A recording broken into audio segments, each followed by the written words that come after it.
হ্যাঁ রে দা, তো যদি দুইটা ছওয়া হয় তাহলে এই মুখ তুই মাইসুক দেখাবো কেন করি? এ রাম,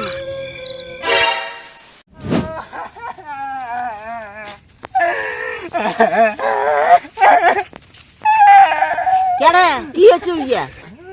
আর কষ্টের দি এনা আকৌ জাম দিয়ে কলা খাইল এলা নাকি পেট বিষ পেয়েছে। এ রাম, কেন দি ইয়ের এলা কিছু হবে নাকি? হবার নাইতে কি এতে আগাম। এহ, কত মানুষ না জাম দিয়ে কলা খায় তার কিছু না হয়, ফির ইয়ের ফির কি হয়?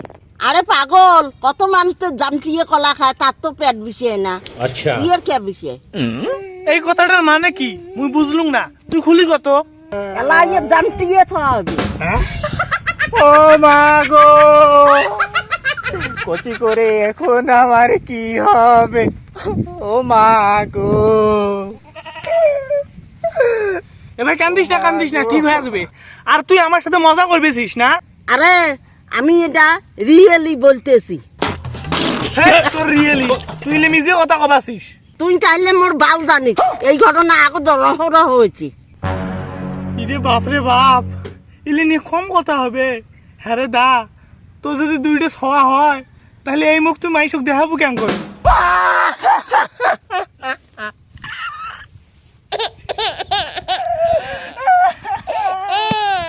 মুই তো বারবার কলুম ওই জাম দিয়ে কলা তুই খাইস না, তুই তাও খালু, এলা কেমন হল?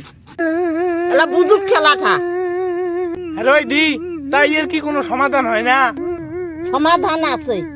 তা কি সমাধান? এখালি কলা আর 500 টাকা দেওয়া খাবে, গা ফকে দিবেন নিচ্ছং, ইয়েতে ভাল হয়ে যাবে। এই নে আপাতত 3টে কলা, বাকি একটা কলা আর 500 টাকা তো গেলা বিকেলে দেম, তুই দয়া করে গিয়ে গাওটা ফুকে দে।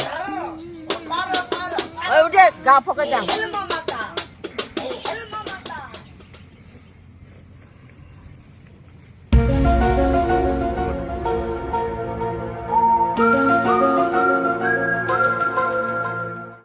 হচ্ছে এলা তা, এই বিকেলা খেয়াল করিটা হাঁটা দিস। আচ্ছা ঠিক আছে দে মেলা। ওর চুলটু বুদ্ধি বোঝার মতন মাথা আলাও তোমার হয় নাই।